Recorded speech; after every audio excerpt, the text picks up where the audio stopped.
Hello, bienvenue dans Lire avec Amélia. Qu'est-ce que c'est? J'adore lire, vous le savez. Ce sont des moments de partage où je vous raconte, je vous explique, je vous présente un livre que j'ai lu et qui m'a marqué d'une manière ou d'une autre, que ce soit à cause de l'histoire ou que ce soit à cause de l'auteur que j'ai découvert sous différentes facettes. Pour ce premier numéro, je vous embarque avec moi pour découvrir Celles qui attendent de Fatou Diom.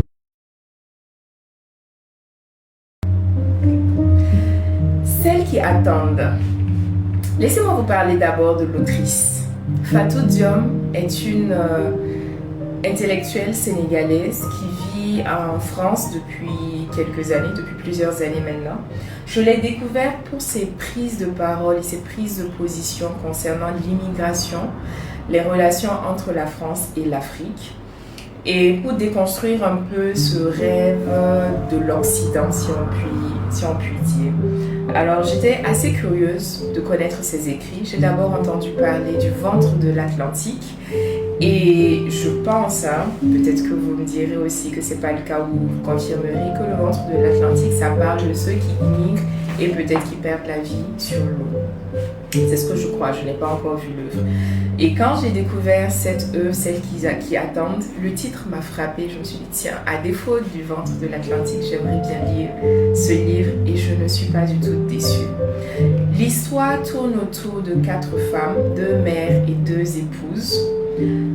Aramé et Bougna qui sont les mères et Kumba et Daba qui sont les épouses de 2 jeunes Sénégalais qui étaient des pêcheurs dans leur île, dans leur village au Sénégal et qui, pour, je dirais, la recherche d'une vie meilleure, de conditions meilleures, ont été poussés, mais littéralement poussés par leur mère pour aller chercher une vie meilleure, pour aller à l'aventure en Europe.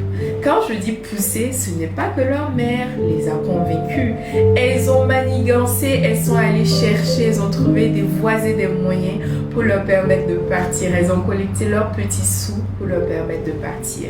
Mais avant cela, pour Bougna, elle a poussé son fils à se marier, pensant que c'est ce qui l'obligerait à revenir assez rapidement. Le fils de Aramé, par contre, est parti sans... Il était amoureux d'une femme, il est parti sans quand même pouvoir l'épouser, mais qu'à cela ne tienne. L'histoire est aussi intéressante parce qu'elle nous dépeint la réalité de ces femmes qui attendent au pays, qui attendent dans l'espoir que ces hommes leur donnent des nouvelles, dans l'espoir que ces hommes leur envoient quelque chose, parce que au début, avant tout, c'est pour ça qu'ils sont partis, pour pouvoir améliorer autant leurs conditions que celles de ceux qui sont restés au pays. Et dans ce cas, on voit également la difficulté que ces mères ont vécue en attendant leur fils, la difficulté que la femme du fils de Bougna a vécue en attendant son mari. Elle ne nous met pas trop l'accent sur ce que ces hommes ont vécu en Occident.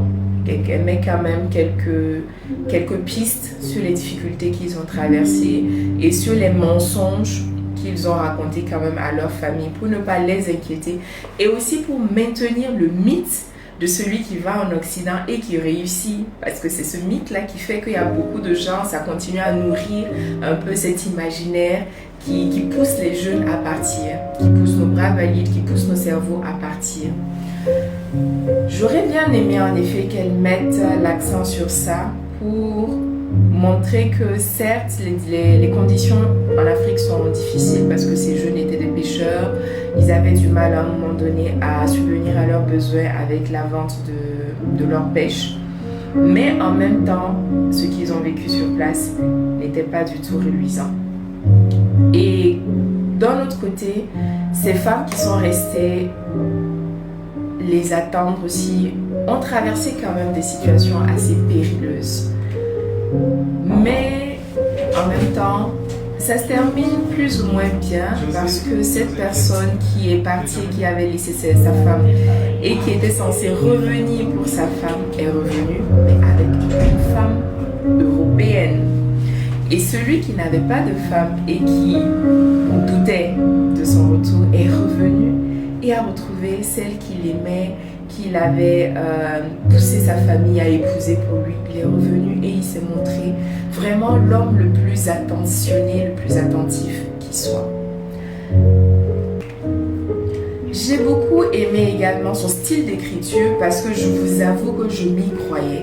Je m'y croyais parce qu'elle a un écrit très descriptif. Elle a un écrit où elle va dans le détail de ce qui n'est pas forcément son personnage. L'environnement devient un personnage dans son livre. Je m'y croyais de sorte que en temps j'ai commencé à étouffer parce que j'ai un peu une crainte de ces grands espaces, de la mer, des plages blanches à perte de vue. Mais elle le décrivait tellement bien que je m'y suis crue et que j'ai adoré, j'ai voyagé. Et j'ai aimé aussi parce que je fais un relationnel avec un documentaire que j'ai vu par la suite, L'exil de l'Atlantique, qui parlait de ces pêcheurs sénégalais qui ont envie d'aller à l'exil, racontent leur histoire. C'était exactement la même chose. On croirait qu'elle s'est inspirée de ça ou que ce documentaire s'est inspiré de son œuvre. En tout cas, je vous le recommande. J'ai pris cet exemplaire à Paris. Je pense que vous pouvez le commander en ligne ou dans toutes les bibliothèques que vous allez trouver.